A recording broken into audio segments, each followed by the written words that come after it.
Everything is exactly as it should be. A Christian perspective. 모든 것은 정확히 있어야 할 모습 그대로입니다. 기독교적 관점. Have you ever looked at your life and asked, why? Why this struggle? 당신은 인생을 돌아보며 왜? 라고 질문해 본 적이 있나요? 왜 이런 고난이? Why this heartbreaking phone call? Why this confusion? This relentless anxiety? 왜 이런 가슴 아픈 전화가? 왜 이 혼란, 이 끊임없는 불안이 찾아오는가? I remember sitting in my bathtub back in the spring of 2000, totally despondent. 2000년 봄, 저는 욕조에 앉아 완전히 절망에 빠져 있던 때를 기억합니다. I'd lost everything, and the word failure felt like it was tattooed on my forehead. 모든 것을 잃었고 실패자라는 단어가 마치 이마에 문신처럼 새겨진 것 같았습니다. My mind was screaming, this shouldn't be happening. My life isn't supposed to look like this. 제 마음은 이런 일이 일어나서는 안 돼. 내 인생은 이렇지 않았어야 해. 라고 소리치고 있었습니다. And in that moment of despair, a whisper cut through the noise. Everything is exactly as it should be. 그리고 그 절망의 순간 한 속삭임이 소음을 뚫고 들어왔습니다. 모든 것은 정확히 있어야 할 모습 그대로입니다. My first thought was rage. How could that possibly be true? 제 첫 생각은 분노였습니다. 어떻게 그게 사실일 수 있지? To a world wrestling with suffering and sin, these words seem foolish, even cruel. 고통과 죄악으로 몸부림치는 세상에 이 말은 어리석고 심지어 잔인하게 들릴 수도 있습니다. To some, they sound like a self-help formula, a piece of secular wisdom from Buddhism or a New Age philosophy. 어떤 사람들에게는 불교나 뉴에이지 철학에서 나온 자기계발 공식, 세속적인 지혜처럼 들리기도 합니다. But what if this isn't a human formula at all? 하지만 이것이 전혀 인간적인 공식이 아니라면 어떨까요? What if this profound and challenging truth is at the very heart of the Christian faith? 이 심오하고 도전적인 진리가 기독교 신앙의 바로 그 심장부에 있다면 어떨까요? What if this isn't about a shallow acceptance, but about radical faith in a loving, sovereign God? 이것이 얕은 수용이 아니라 사랑 많고 주권적인 하나님에 대한 급진적인 믿음에 관한 것이라면 어떨까요? This isn't a formula for passive resignation. It is a profound declaration of trust rooted in the Bible that can lead to radical peace and active, courageous faith. 이것은 수동적인 체념을 위한 공식이 아니라 성경에 뿌리를 둔 깊은 신뢰의 선언이며 급진적인 평화와 능동적이고 용기 있는 믿음으로 이어질 수 있습니다. The foundational truth of God's sovereignty. 하나님 주권의 근본적인 진리. To understand this, we have to start with the single most important truth about God, His sovereignty. 이것을 이해하기 위해 우리는 하나님에 대한 가장 중요한 진리, 바로 그분의 주권에서 시작해야 합니다. In Isaiah 46, God declares, I am God, and there is no other. I am God, and there is none like me, declaring the end from the beginning. My counsel shall stand, and I will accomplish all my purpose. 이사야 40쪽장에서 하나님은 선포하십니다. 나는 하나님이라 나 외에 다른 이가 없느니라. 나는 하나님이라 나 같은 이가 없느니라. 내가 시초부터 종말을 알리며 나의 뜻이 설 것이니 내가 나의 모든 기뻐하는 것을 이루리라. This isn't a gentle suggestion. 이것은 부드러운 제안이 아닙니다. This is a powerful, uncompromising statement of authority. 이것은 강력하고 타협하지 않는 권위의 선언입니다. God is in complete control. Nothing in your life, not a single triumph or single tragedy. 하나님은 완전한 통제권 안에 계십니다. 당신의 삶에서 단 하나의 성공이나 단 하나의 비극도 is outside of His knowledge or authority.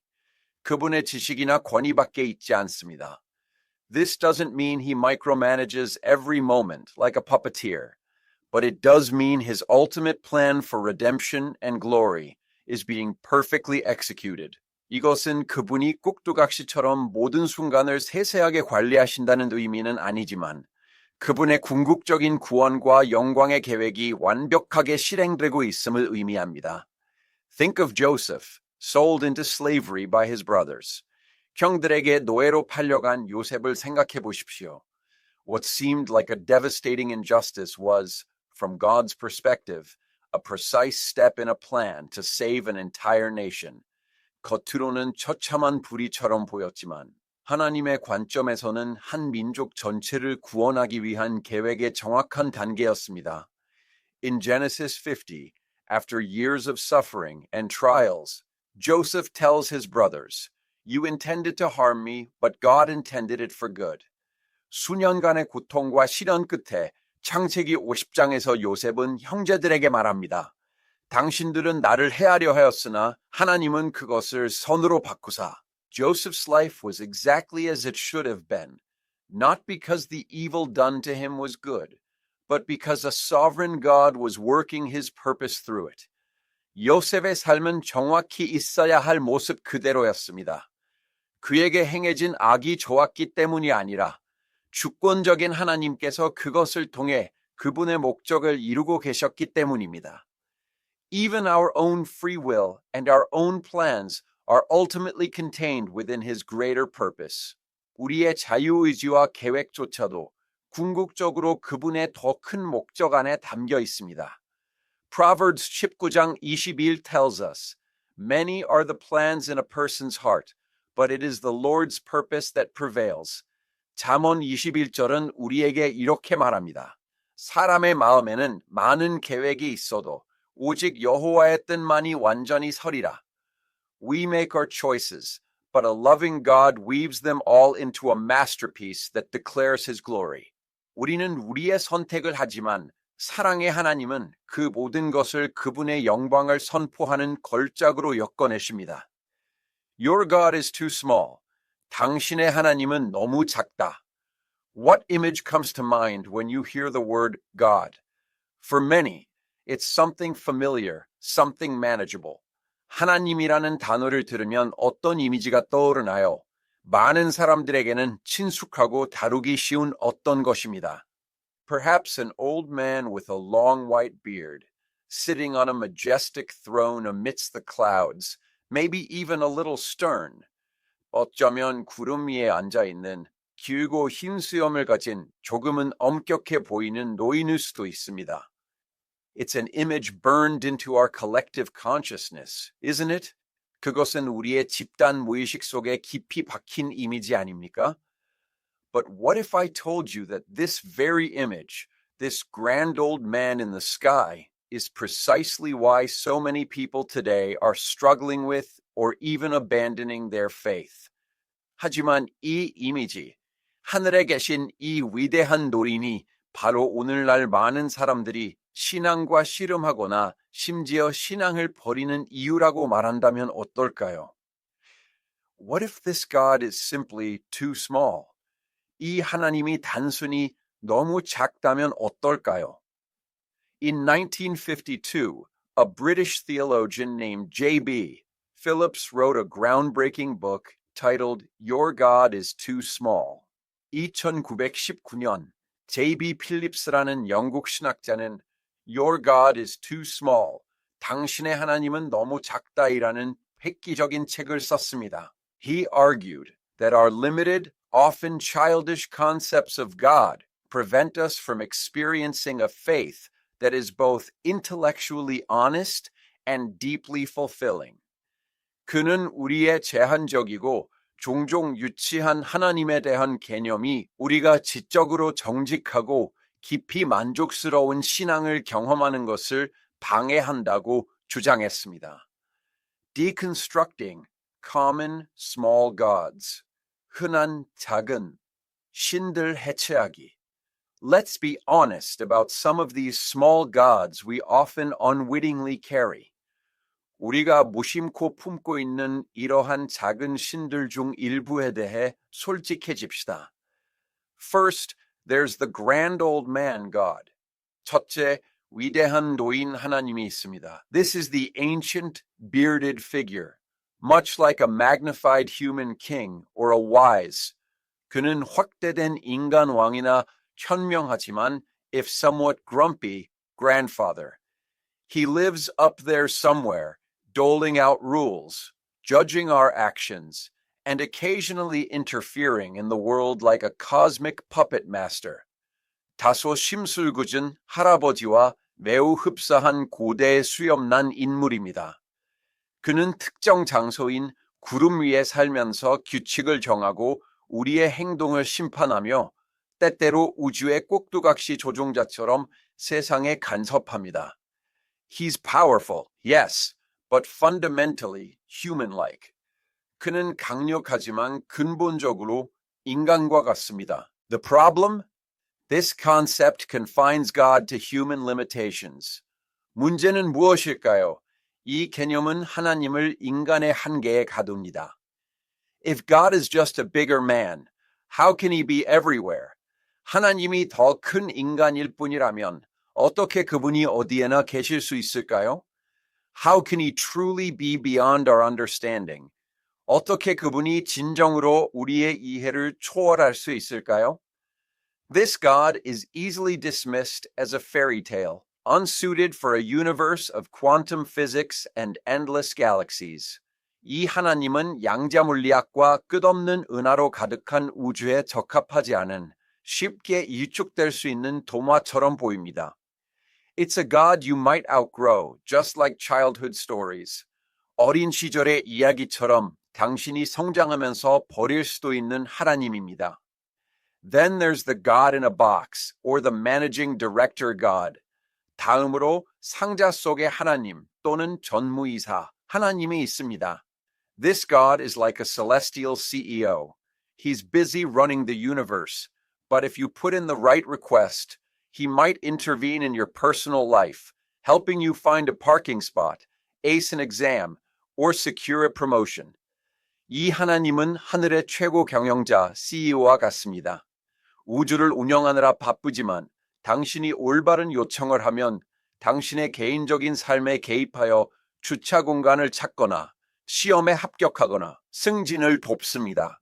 Faith in this view becomes a transactional relationship. 이런 관점에서 신앙은 거래 관계가 됩니다. This God is less an object of worship and more a convenient problem solver. 이 하나님은 예배의 대상이라기보다는 편리한 문제 해결사에 가깝습니다. But what happens when the managing director doesn't deliver? 하지만 전무이사가 우리의 요청을 들어주지 않으면 어떻게 될까요? When prayers aren't answered in the way we expect. 우리가 예상한 방식으로 기도가 응답되지 않으면 어떻게 될까요? Our faith, built on this flimsy foundation, crumbles. 이 허술한 토대 위에 세워진 우리의 믿음은 무너집니다. This view completely misses the transcendent, all-encompassing nature of the divine. 이 관점은 신의 초월적이고 포괄적인 본질을 완전히 놓치고 있습니다. Finally, we encounter the God of the gaps. 마지막으로 우리는 틈새의 하나님을 만납니다. This God is brought in to explain everything science hasn't yet figured out. 이 하나님은 과학이 아직 알아내지 못한 모든 것을 설명하기 위해 불려옵니다. The origin of the universe, unexplained phenomena, miraculous healings, that's where this God lives. 우주의 기원, 설명할 수 없는 현상, 기적적인 치유됨, 바로 이 하나님이 사는 곳입니다. The fatal flaw here is obvious. As human knowledge expands, and it always does, the gaps shrink. 여기서 치명적인 결함은 분명합니다. 인간의 지식이 확장될수록, 그리고 그것은 항상 확장됩니다. 틈새는 줄어듭니다. This God recedes with every scientific discovery, pitting faith against reason. 이 하나님은 모든 과학적 발견과 함께 후퇴하며 믿음과 이성을 서로 대립시킵니다. It makes God seem like a placeholder for our ignorance, rather than the ultimate reality underpinning all existence. 이로 인해 하나님은 모든 존재를 뒷받침하는 궁극적인 실체라기보다는 우리의 무지를 위한 임시 방편처럼 보이게 만듭니다. This God is in constant retreat, always shrinking. 이 하나님은 끊임없이 후퇴하고 항상 작아집니다. The biblical and theological alternative, a God too great to be small. 기독적이고 신학적인 대안, 작기에는 너무 위대한 하나님. So, if these small gods aren't enough, what is the alternative? 그렇다면 이 작은 신들이 충분하지 않다면 대안은 무엇일까요? The Bible, when read deeply, portrays a God far grander, far more profound than any of these limited caricatures. 성경을 깊이 읽으면 이러한 제한적인 풍자들보다 훨씬 더 위대하고 심오한 하나님을 묘사하고 있음을 알 수 있습니다. Consider God as omnipresent. 하나님을 전지하신 분으로 생각해 보십시오. This isn't just about God being somewhere. It's about God being everywhere at all times, intimately present in every atom, every moment, every thought. 이것은 하나님이 단순히 어딘가에 계신다는 의미가 아닙니다. 그것은 하나님이 모든 순간, 모든 생각, 모든 원자에 친밀하게 임재하시며 항상 모든 곳에 계신다는 의미입니다. The psalmist beautifully captures this. Where can I go from your spirit? Where can I flee from your presence?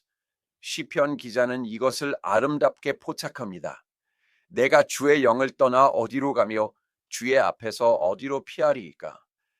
This God doesn't reside up in the clouds in a specific location. God is the fabric of reality itself. 이 하나님은 특정 장소인 구름 위에 거주하지 않으십니다. 하나님은 실제 자체의 구조이십니다. This expansive view is not only more intellectually satisfying, but also far more awe-inspiring and relevant to our daily lives. 이 광대한 관점은 지적으로 더 만족스러울 뿐만 아니라 우리의 일상생활에 훨씬 더 경이롭고 관련이 있습니다. Next, God as omniscient. 다음으로 하나님을 전지하신 분으로 생각하십시오. God knows everything, not just what you're doing, but what you're thinking, what you've experienced, what you will experience. 하나님은 모든 것을 아십니다.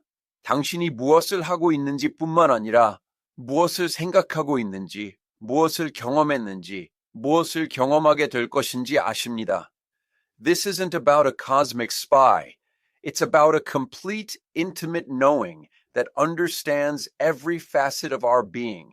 이것은 우주의 스파이에 관한 것이 아니라 우리 존재의 모든 면을 이해하는 완전하고 친밀한 지식에 관한 것입니다. This contrasts sharply with the managing director God who's simply there to take requests. 이것은 단순히 요청을 받기 위해 계시는 전무이사 하나님과 극명하게 대조됩니다. An omniscient God understands our deepest needs, our true path, and the intricate web of cause and effect in the universe. Far beyond our immediate petitions, 전지하신 하나님은 우리의 즉각적인 청원 이상으로 우리의 가장 깊은 필요, 우리의 진정한 길, 그리고 우주에서 일어나는 인과관계의 복잡한 그물을 이해하십니다. And finally, God as omnipotent. 그리고 마지막으로 하나님을 전능하신 분으로 생각하십시오. God is all-powerful. 하나님은 모든 것을 하실 수 있습니다. This isn't about God overriding free will to grant trivial wishes or performing parlor tricks. 이것은 하나님이 사소한 소원을 들어주기 위해 자유의지를 무시하거나 요술을 부리신다는 의미가 아닙니다. It speaks to a fundamental, creative power that sustains the entire cosmos, from the smallest subatomic particle to the largest galaxy.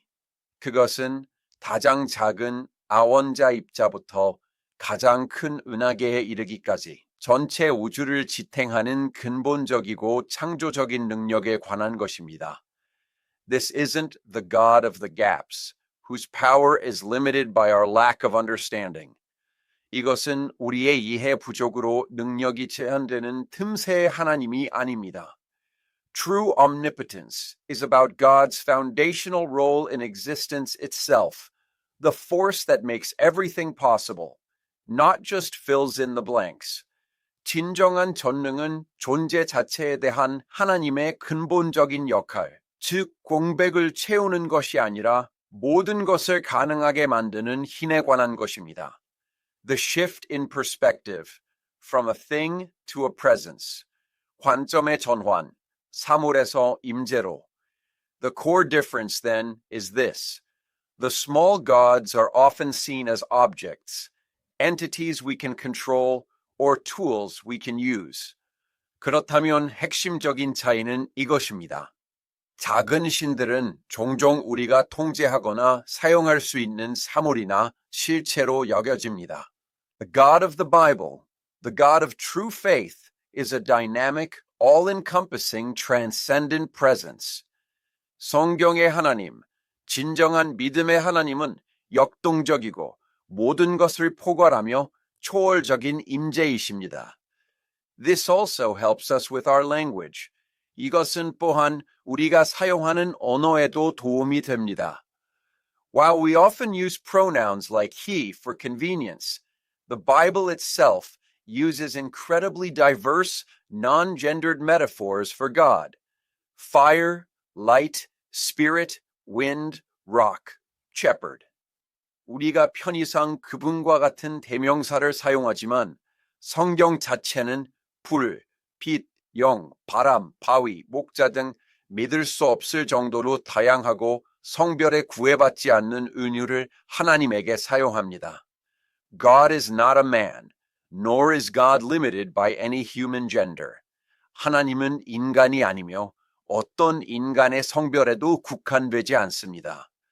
This shift from a tangible, human-like God to a transcendent, boundless presence is not a loss. It is a profound gain. 유형적이고 인간과 같은 하나님에서 초월적이고 무한한 임재로의 이러한 전환은 상실이 아니라 심오한 득입니다. It allows for a deeper, more mature, and ultimately a more real faith.